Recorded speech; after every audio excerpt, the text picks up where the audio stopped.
Greetings, family. This is Bomani Tyehimba, and we're live on Revolutionary Camp, family. Live here in ATL, Georgia, and I'm with my good brother, and we're going to take you back to when I first met my good Pan-African brother back in 2004. That's before we started Africa for the Africans Tours and Investments. You can see the shirts, and this is 1 year into my Pan-African studies and me connecting to my roots and culture and learning things. And my big brother here has been an integral part of a lot of the things that we've done over the years, and connecting me with a lot of things as far as this political education and Pan-Africanism. And we were both part of an organization he started, and I'm gonna let him introduce himself to you, and then we're gonna continue from there, family. This is my good brother. Peace. Yes, family. Yes, brother. Yes. 14 strong years we've known each other. This brother is consistent, man. I'm telling you. I'm Brother Thutmose Sankara. I am chair of the African Union's Diaspora Office under Linda Jeffries and Vice President Jay Smalls. And also, I'm a political prisoner advocate and radio show host on WRFG 89.3 Atlanta. And as the brother said, we go way back. And I want to say, of course, on camera, that I appreciate your consistency. As he said, we have been comrades, and if you know Brother Bomani, you know how long he been going back and forth to Africa. And before that time, us here in Atlanta, as a group of so-called conscious Africans or Pan-Africanists, those who had looked to work in the vision of Marcus Garvey, and Malcolm X, and our ancestors who have worked towards African liberation. So at that time, I had created out of my mind and consciousness then in 2003 or 4 a organization called the Pan-African Lodge. And so when I met Bomani and another brother of ours, Mahdi, we would get together and just have these strategizing sessions. And absolutely. Bomani always had the camera rolling. Revolutionary Cam been rolling. I can testify to Revolutionary Cam for 14 years rolling, and maybe someday we'll let them see that work we did way back in the day then. And that's when I just started recording in 2004. So, like I tell people, there's a lot of footage that we have, even some of the travels to different parts of Africa that, we just have and we share, and, we don't really have it out. We just really started putting things online. Mm-hmm. I want to say a few years later, 2006 and 2007, when the YouTube era came in. Right. So, what now in regards to where we are as African people in the world, that focused consciousness towards actually doing work, as this brother has been going back and forth to Africa, establishing, made the purchase of land, looking to develop there, bringing brothers and sisters back and forth. I know you can probably count into the thousands of people who have gone with you to Africa or been associated with your organization and found the consciousness to travel there themselves. And so we're looking to, at this time, just keep that focus in this modern era in regards to, first of all, that traditional ancestral mission that we have had, and to put a direct focus on actually doing the work in this era whereby which, people can, just get on technology and broadcast themselves about anything that they want to. But a lot of times we're not seeing that particular focused, actual on the ground work being associated with these, I'll call self-promotions. So what we want to do is go forward with, as I said, just focused on actual work being done. We'll talk about some of the subtleties of the societal focus that we have as Africans living under white supremacy, So we'll go into that a little bit and then chime in with what it is at the same time about what needs to be done on the ground to bring about that liberation for African people. So, as I said, I'm Brother Thutmose Sankara, chair of WADU, Atlanta, the World African Diaspora Union, under President Linda Jeffries, Vice President James Small, co-vice president, Mama Burkane out of also Jamaica, Mama Farika out of DC, and also a political prisoner advocate in regards to that I've worked with over the years. I've been a political prisoner myself. I've had a case from the FBI.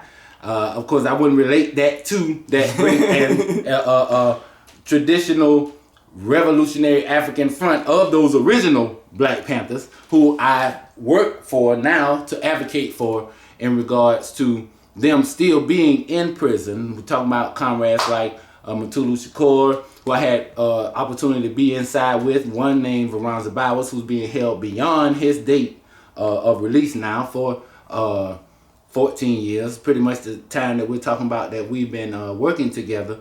And Mumia Abu Jamal just had Mama Ramona Africa here last weekend, who survived the fire in Philadelphia against the group Move under John Africa. Had a chance to work with locally here, Jamil Alameen, the great comrade who cleaned up that West End, showed Atlanta what Black liberation, African liberation was about. Was attacked by the FBI, set up on a fake charge of killing a Fulton County deputy here, and others. Like I said, so that's me. That's the work that I've done. Well, perfect. And you named a lot of incredible people that have put the work in when we talk about Black consciousness, nation building, educating our people. So how did you come into this world of just Pan-Africanism, Black consciousness? Well, my doing it at a practical level. Oh yeah, I mean, I was born into a family in Florida. I was born into a Seminole family, actually. My grandmother was a Seminole elder that do it, and I'm just discovering that in recent years. I remember the remedies that she would put together and people that would come visit her, but I didn't put the two together. So I was born in Florida. I went to college in Tennessee, and the queen that I share children with, we met in college, and she was from Atlanta. So as our relationship progressed, I came here, and at that time, 2001, Dr. Khaled had been here, and that was one of the main reasons, one of the main things that I thought about. But before that time, I got a chance to work internationally in Cuba, and that was a big part of my consciousness. What gave me an international focus. That's why you never really get far away from your original training, and that being that international focus, I've kind of stayed in that arena. So that's why I ended up matriculating to work with Dr. Jeffries and Baba Smalls, who are also great travelers to Africa and based on African consciousness. And from there, based on, like I said, that political prisoner experience, directly, I had the spiritual inclination to work for those comrades in the in the Black Panther Party, the original Black Panthers, who are still in prison now today by this government. So that's kind of the two focuses: that international work based on that experience with the Cubans, and now with Dr. Jeffries and Smalls under all species of the African Union, WADU, and then that direct political prisoner work, which they connect. There's Pan-Africanism in both of them. One is domestic and one is international. But those are the two focuses I've taken that led me to the point where now I'm, the chief organizer of Free 'Em All Political Prisoner Liberation Campaign, doing the show on WRFG, like I said earlier, the Political Prisoner Report, and working with Dr. Jeffries and Dr. Smalls on that international focus. That's perfect. And you mentioned a lot of critical things as far as just, what I'm getting from you is like, you've been a very involved brother since you've been a part of the African, the Pan-African movement, or, we call it many different things. Right. But in that world of practical consciousness, yes. From early 2000 to now we're looking at 2018. Yeah. And you've been consistent. So, family, a lot of times we hear people talk about Pan-Africanism, nation building, and that world. But you're talking to brothers and sisters that that we connect with. Our life, this is our life. It's not something that we pick up in a student movement when we're studying in college. Right. And it's something that our life is dedicated to the whole system of nation building. You see the shirts "Africa for the Africans." That takes it back to Marcus Garvey. So and which one of the things that we definitely have to talk about. That's one of our biggest inspiration. Oh yes, and the greatest thing about Garvey is that as the brother is saying, it's not about just talking about it. It's about being. The great Kwame Ture said, "Join the organization." Right. If you don't find an organization that you like, something wrong with them, then make one. Don't just sit on the sideline. Organizational work is what's primal and key and what's missing in regards to this modern day of technology. Whereas we said people are able to self-broadcast, but not having that experience of organizational work, coming together with other Africans, dealing with their little attitudes, seeing progress over the years in what it is that you're doing, and working towards that. And that experience is vital and necessary, and there's no way to replace that. And when we talk about Garvey, we talk about 8 million Africans around the world, all organized under one banner, one mission, one aim, one God, one destiny. And of course, we ain't got nowhere near back to that yet. So we have to, as we have, look at what was important about that, what the psychological focus of it was, what inspired our people to create that type of organization during that time around that brother. And so, yes, like you said, brother, that has been kind of a framework of organization, and you can't have a better one than Garvey to understand how it is to work. And he left the papers and everything for us to be able to understand. All we have to do is put together the modern technology, which it should be, as the brother is doing, easier, but we're missing those original plans because we're not going back to that and studying those things as we'll go about, not just, as we said, self-promoting, but creating organizations or joining other ones and building on those. Yeah, exactly. Thutmose, and that's what it's about. It's about building. And family, the key thing that we're looking to get to you is, a lot of times we're watching YouTube, and there's a lot of talkers out there that's running their mouth talking a lot of stuff about this and that.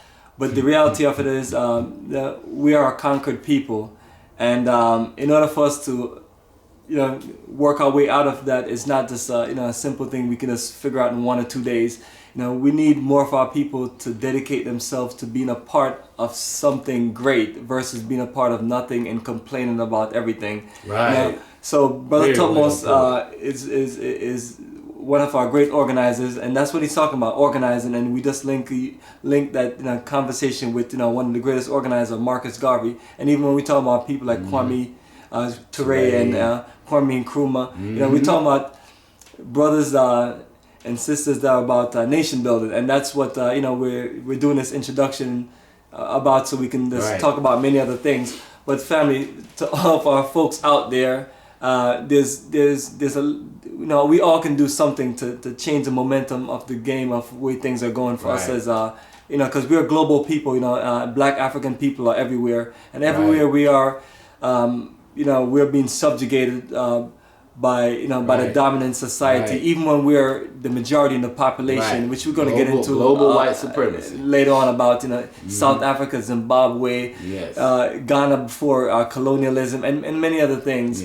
But it's just it's important that also we do our research, because there's a lot of things that are going on, especially for those of us who are primarily getting our education from the school system. But if that's all that's the only place you got your education from, you don't know much, and there's no insult or disrespect. It doesn't matter if you have a PhD or many degrees, because I've met many people with PhD many degrees. Don't know nothing about Africa. It's like, unless you engage yourself in a practical sense of being a part of the whole Pan-African movement, whether you join an organization or whether you're doing the field research and the field work, traveling to Africa, connecting us and doing things, you're not gonna really get a feel of things. And if you're just basing it on many of our brothers and sisters have done good research. So, so if you're watching the documentaries and if you're reading the books, that's give you a good feel of certain things. Right. But not the school system. And let me say this: it got to be the focus things. Like I said, we don't have to recreate the wheel.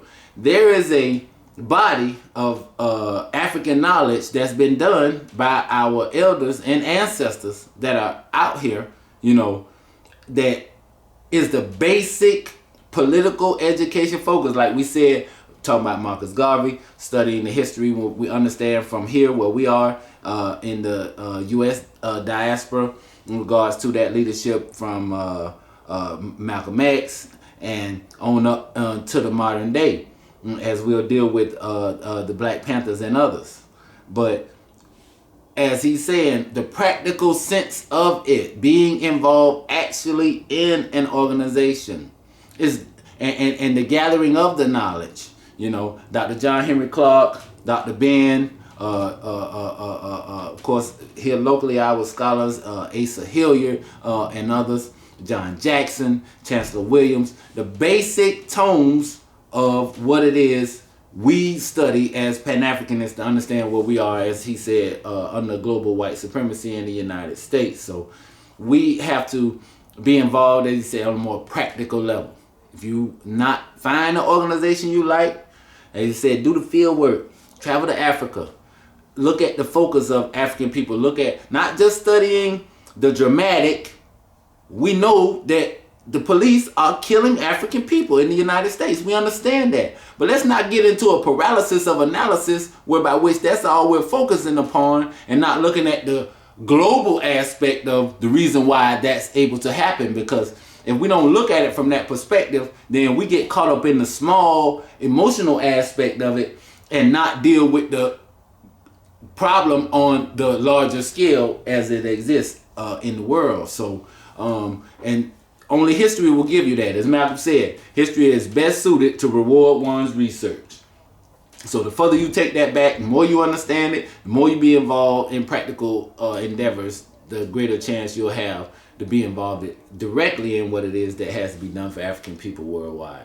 Excellent, brother. You got a great revolutionary spirit. And tell folks, how did you get your name?